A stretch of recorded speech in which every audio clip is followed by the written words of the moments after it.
যে বিএনপি নাকি দ্রুত নির্বাচনের জন্য একদম উতালা হয়ে গেছে।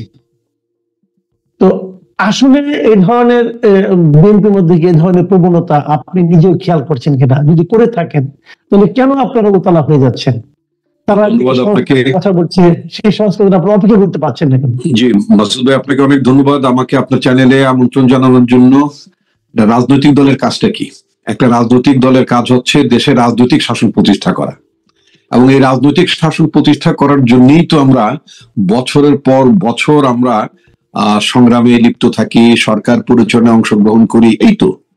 তো এখন যদি রাজনৈতিক দলগুলোকে বলে উতলা, রাজনৈতিক দলগুলো কেন উতলা? তাহলে এই উতলাটা কি আপনার অন্য কোনো শ্রেণী পেশার লোক হবে? এটা কি কোনো ব্যবসায়ীর কাজ? এটা কি আপনার কোনো কালেকটিভলি গৃহিণীদের কাজ? এটা কালেকটিভলি কি আপনার শুধু শ্রমিকদের কাজ, অথবা কালেকটিভলি কি আপনার ছাত্রদের কাজ? দেশ পরিচালনার ব্যাপারটা, রাজনীতির যে অঙ্গনটি, এটা অনেক ভাস্ট, অনেক ভাস্ট। এটাকে একটা ছোটখাটো জিনিস বলা যায় না। যেমন আমরা সরকার পরিচালনার ক্ষেত্রে আমরা একটা কথা বলি, গভর্নেন্স, সুশাসনের কথা বলি। পলিটিক্যাল পার্টি হিসেবে আমরা যারা রাজনীতি করি, রাজনৈতিক দলের সাথে যারা আমরা সংযুক্ত, আমি পার্সোনালি যে কথাটি বলতে অনেক পছন্দ করি সেটা হচ্ছে পলিটিক্যাল গভর্নেন্স। একটা দেশে যখন পলিটিক্যাল গভর্নেন্স না থাকে তখন সেই দেশে আপনার একটা এলোমেলো, গতকালকে আপনার সাথে একটা টক শোতে ছিলাম, সেখানে আপনার আপনার একটা শব্দ আমার খুব পছন্দ হয়েছিল, সেটা আপনি বলেছেন একটা এলোমেলো অবস্থা, একটা এলোমেলো হয়ে যায়। যেমন ধরুন, প্রত্যেকটা জিনিস একটা স্বাভাবিক গতিতে চলবে, আপনার শিক্ষা প্রতিষ্ঠানের মতো চলবে, আইনাঙ্গনের মতো চলবে, তাই না? প্রশাসনের মতো চলবে, যার যার ক্ষেত্রটা, সংবাদপত্র তার মতো করে চলবে। প্রত্যেকটা তো একটা নিজস্ব নিয়ম আছে, এবং সেই নিয়মগুলোর মধ্যে যদি কোনো ব্যত্যয়, কোনো ব্যতিক্রম থাকে, তাহলে ওই শ্রেণী পেশার লোকেরা তাদের জায়গা থেকে বসেই তারা সেই জায়গাগুলোর মধ্যে পরিবর্তন আনবেন বা সংস্কার আনবেন, ইত্যাদি ইত্যাদি। কিন্তু একটা কথা বারবার বলা হচ্ছিল যে কিছু সংস্কারের কথা, এটা একটা পপুলার একটা দাবি ছিল যে আমাদের সংবিধান, আমাদের প্রশাসন, এই সমস্ত কিছু সংস্কার দরকার, না হলে পরে স্বৈরাচারী শাসন তৈরি হওয়ার একটা আশঙ্কা থাকে। এবং এই সংস্কারগুলোর দাবি মানুষের মধ্যে অনেকদিন ধরেই। এবং একটা কথা বলা হচ্ছিল তাদের পক্ষ থেকে যে রাজনৈতিক দলগুলো কখনোই এই সংস্কারগুলো করবে না, রাজনৈতিক সরকারও করবে না। কাজে তাদের বক্তব্য যে নতুন একটা রাজনৈতিক সরকার আসার আগে এই অরাজনৈতিক সরকার যদি সেই সংস্কারগুলো করে যায় তাহলে সেটা দেশের জন্য ভালো হবে। এই ব্যাপারে আপনার মতামত কি? ধন্যবাদ আপনাকে। আসলে সংস্কার যেটা, এটা একটা চলমান প্রক্রিয়া, সংস্কার থাকবেই। আপনি যদি এইভাবে ধরেন যে আমরা একসময় প্রেসিডেন্সিয়াল সিস্টেমে ছিলাম, পরবর্তীতে আমরা পার্লামেন্টারি ফর্ম অফ গভর্নমেন্টের কথা আমরা চিন্তা করলাম, এবং যে পার্লামেন্টারি ফর্ম অফ গভর্নমেন্টটা দেশে চলছিল সেটাও যে খুব এফেক্টিভলি চলছিল, এটা কিন্তু আপনার মনে করার কোনো কারণ নেই। যার কারণে আমাদের নেত্রী, আমাদের পার্টি চেয়ারপারসন বেগম খালেদা জিয়া, তিনি কি বললেন, তিনি কিন্তু প্রধানমন্ত্রী ছিলেন, এবং বলা যেতে পারে অ্যাবসলিউট আপনার পাওয়ার as a head of the government যখন তিনি প্রধানমন্ত্রী ছিলেন তখন কিন্তু তার হাতের মধ্যে ছিল। ডিসপাইট দ্যাট তিনি কিন্তু ভেবেছেন যে না, এই যে প্রধানমন্ত্রীর হাতে নিরঙ্কুশ ক্ষমতা রাখা, বা একসময় যেটা প্রেসিডেন্ট হাতে নিরঙ্কুশ ক্ষমতা ছিল, এই নিরঙ্কুশ ক্ষমতা রাখাটা আসলে ঠিক হবে না, এটা চেকস এন্ড ব্যালেন্সের দরকার। তখন তিনি নিজেই কিন্তু বললেন 16 সালে যখন তিনি আপনার তার 10 দফার আপনার এই যে সংস্কারের জন্য রাষ্ট্র ভাবনার ব্যাপারে তিনি যেটা ভিশন 2030 ডিক্লেয়ার করলেন, সেখানে তিনি কিন্তু বললেন যে প্রেসিডেন্ট এবং প্রধানমন্ত্রীর মধ্যে একটা ক্ষমতার ভারসাম্য থাকা দরকার। এই যে ভাবনাটা, এটাই কিন্তু সংস্কার। একজন মানুষ অ্যাবসলিউট পাওয়ার এনজয় করা, অথবা ক্ষমতায় গেলে এনজয় করার সুযোগ থাকবে, তারপরে তিনি যে পাওয়ার শেয়ার করতে চান, রেসপন্সিবিলিটি শেয়ার করতে চান, that is a mindset of reform, তাই না? তো এই জিনিসটা তো পলিটিক্যাল পার্টির মধ্য থেকে আসে। যেমন আমাদের পার্টির তরফ থেকে আমরা বলেছি যে আপনার পার্লামেন্ট উচ্চ কক্ষ এবং নিম্ন কক্ষ দুটো কক্ষ থাকতে পারে ভারসাম্য রক্ষা করার জন্য। আমরা অনেকগুলো সংস্কার কথা পরবর্তীতে আপনার আমাদের বিএনপি এবং সমমনা রাজনৈতিক দলগুলো সবাই সম্মিলিতভাবে বসে ওই 10 দফাটাকে এক্সটেনশন করে কিন্তু 31 দফায় আনা হয়েছে। আমাদের পার্টির ভারপ্রাপ্ত চেয়ারম্যান তারেক রহমান বলেছেন যে প্রয়োজন আরো সংস্কার হবে। সংস্কার আমি আপনাকে থামাচ্ছি যে এই সরকার কয়েকটা সংস্কার কমিশন করেছে। যখন সরকার এই সংস্কার কমিশন গুলো করেছে, একই সময়ে পাশাপাশি আমরা দেখতে পাচ্ছি যে বিএনপির যে রাষ্ট্র সংস্কারের যে 31 দফা ঘোষিত হয়েছিল আজকে থেকে 2 বছর আগে, সেটা নিয়েও বিএনপি কিন্তু মাঠ পর্যায়ে যাচ্ছে এবং মানুষকে এটা বোঝানোর চেষ্টা করছে। তাহলে আমার প্রশ্ন হলো যে আপনারা কি তাহলে সরকার যে সংস্কারগুলো করছে, এই সংস্কারের পাশাপাশি আপনাদের যে সংস্কারগুলো হচ্ছে, এই দুটো চালাচ্ছেন, আপনারা কি তাহলে সরকারের সংস্কারের উপর আস্থা রাখতে পারছেন না? তা না, এক নম্বর হচ্ছে সরকারের তরফ থেকে আমরা সংস্কারের তেমন কোনো উদ্যোগই দিচ্ছি না। যেমন আপনার আমি যদি বলতে চাই যে ইতিমধ্যে গত 4 মাসে 3টা গুরুত্বপূর্ণ প্রতিষ্ঠান পুনর্গঠন করা হলো। পার্টিকুলার আমি যদি বলি বিচার বিভাগে আপনার 23 জন বিচারক নেওয়া হলো, 23 জন বিচারক নিয়োগ হলো। সেটাও শেখ হাসিনা যে পদ্ধতিতে বিচারক নিয়োগ করতেন, উইদাউট জাজিং এনি মেরিটস, একটা বিচারক নিয়োগ করার ক্ষেত্রে শুধুমাত্র তিনি 10 বছর হাইকোর্টে এনরোলমেন্ট তার ছিল, that is not the only মানে এনাফ ক্রাইটেরিয়া। আপনার একজন বিচারকের তিনি আইনজীবী হিসেবে তার কতগুলো ওই বিচার সংশ্লিষ্টতায় বা আইন সংশ্লিষ্ট মামলা লড়ার সংশ্লিষ্টতায় কতগুলো মামলার রায় আপনার ডিএলআর রিপোর্টেড হয়েছে, তার উপরে তার প্রুডেন্স নির্ভর করে। আমরা দেখলাম যে এই ধরনের কোনো ক্রাইটেরিয়া সেখানে ছিল না, অর্থাৎ সংস্কার একটা ধাপ বা সংস্কারের উদ্যোগ অথবা সংস্কারের সুযোগ তারা মিস করলেন। নির্বাচনের তারিখ পর্যন্ত এখন সুস্পষ্টভাবে তারিখই ঘোষণা হয়নি, তারপর আমরা দেখলাম যে একটা নির্বাচন কমিশন গঠন হয়ে গেল। ঠিক ওই একই পদ্ধতিতে ওই আপনার শেখ হাসিনা আমলের তথাকথিত সার্চ কমিটি, তাও তো আমরা গতবার জানতাম যে তথাকথিত সার্চ কমিটিতে ওই কি আপনার সুভাষ ঘিসিং ফিশিং টাইপের লোকজন ছিল না, ওরা টাইপের ওই টাইপের লোকজন আপনার প্রস্তাব দিয়েছিল। এইবার তো কোন ঘিসিং আপনার ইয়ে করলো, কি বলে আপনার এই সংস্কার প্রস্তাব দিল, সেটা কিন্তু আমরা জানিও না, বা এই যে অর্থাৎ নির্বাচন কমিশনের ক্ষেত্রে কার নাম প্রস্তাব সেটা আমরা জানি না। আমরা ধরে নিচ্ছি যে নির্বাচন কমিশনে যারা আছেন খুবই যোগ্য লোক, প্রাজ্ঞ লোক, সৎ মানুষ, দক্ষ, কোনো সন্দেহ নাই। কিন্তু আমরা একটা নিয়মের মধ্যে যেতে পারলাম না কেন? আমরা একটা সংস্কার মধ্য দিয়ে এটা যেতে পারলাম না কেন? সংস্কার 31 তারিখের মধ্যে কমিশনকে রিপোর্ট দেওয়ার কথা, এই 31শে ডিসেম্বর। আমরা আর কয়টা দিন অপেক্ষা করতে পারতাম। এমনকি দুর্নীতি দমন কমিশন মধ্যে একটা ভাইটাল জায়গা, যেখানে প্রবাবলি আপনার টিআইবির ইফতেখারুজ্জামান সাহেব বোধহয় ওটা হেড করছেন ওই কমিশনে। সুতরাং আমাদের ওয়েট করা উচিত ছিল যে ইফতেখারুজ্জামান সাহেবের নেতৃত্বাধীন কমিশন কি আপনার রিপোর্টটা অপেক্ষা করবেন আপনি, তখন তো আপনারা এমনি বলছেন যে সময় ক্ষেপণ হচ্ছে, তাহলে তো আরো বেশি সময় লাগবে। আমরা কিন্তু বলছি যে যেহেতু গভর্নমেন্টের তরফে 31শে ডিসেম্বর টাইম ফ্রেম করে দেওয়া হচ্ছে, এবং এটা আমরা মানি যে 3 মাস 4 মাস একটা সংস্কার প্রপোজাল আসা, এটা ভেটিং করা, ইয়ে করে, এটা লাগে। কিন্তু ওনারা করলেই তো সবটা ফাইনাল হবে না। আলটিমেটলি স্টেক হোল্ডার কারা? স্টেক হোল্ডার জনগণ। সেই জনগণকে প্রতিনিধিত্ব করে আপনার পলিটিক্যাল পার্টি।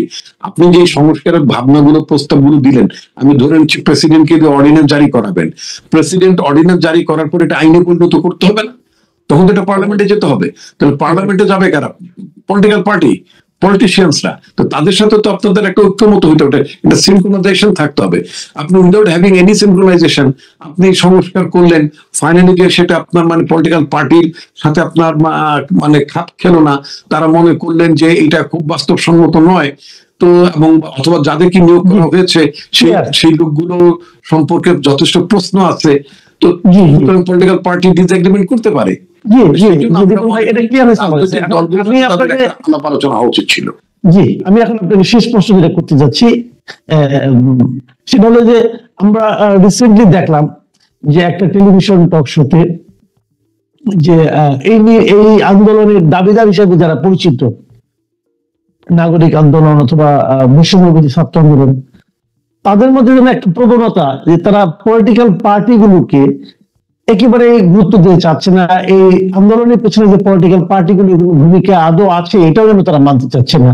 এবং সেক্ষেত্রে আপনিও ছিলেন সেখানে, আমি দেখলাম যে আপনিও উচ্চারণ করলেন যে আপনারা কারা, তারাও উচ্চারণ করলেন যে আপনারা কারা।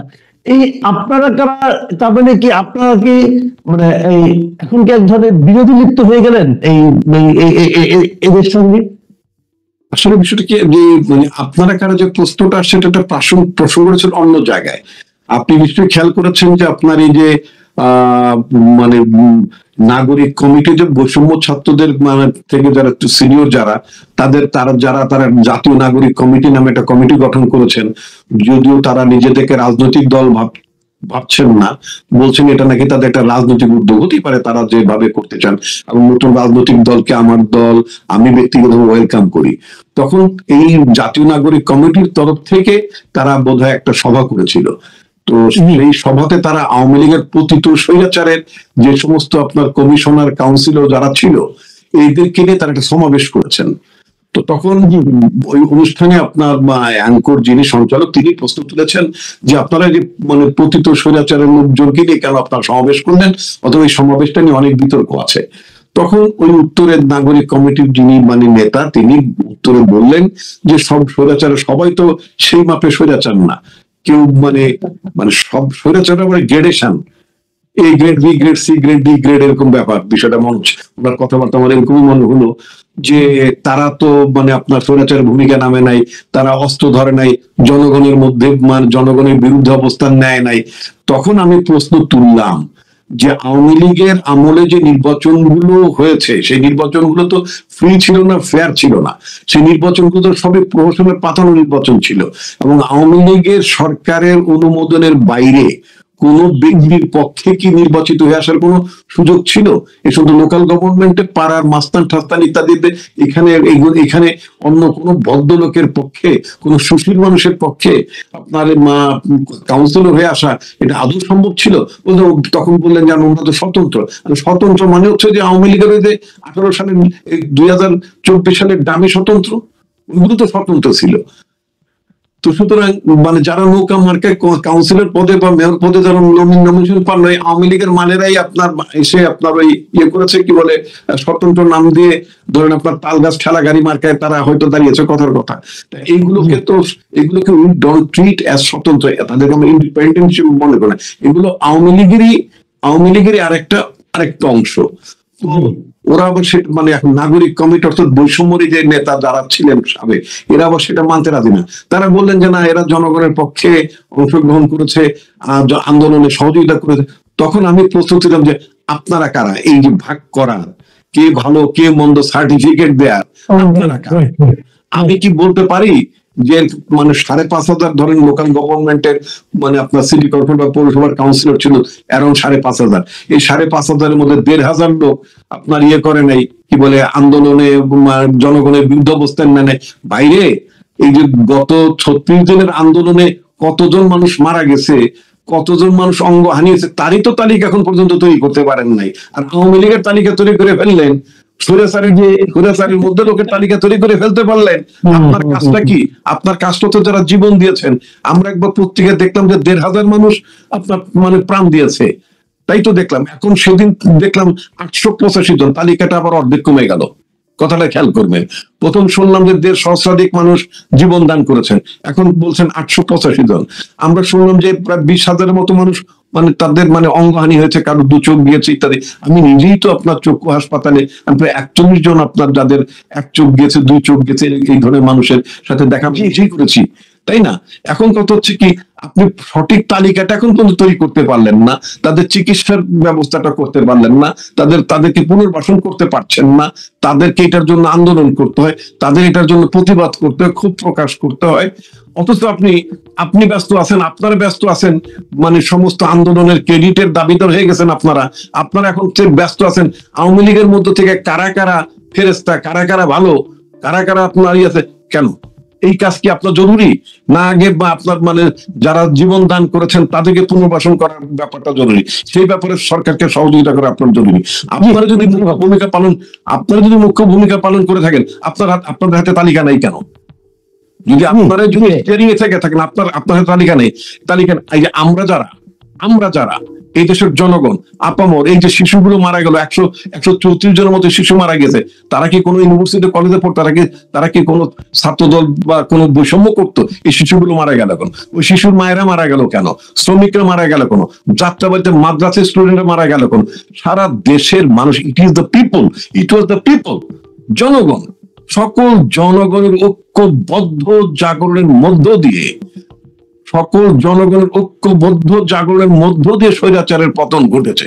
তো সুতরাং যদি আপনার সে থাকার ব্যাপার থাকে, তাহলে তো নিঃসন্দেহে আপনার মানে সমস্ত শ্রেণী পেশার নারী শিশু সবার সে থাকবে। এখানে তো ভিন্নভাবে প্রকাশ করে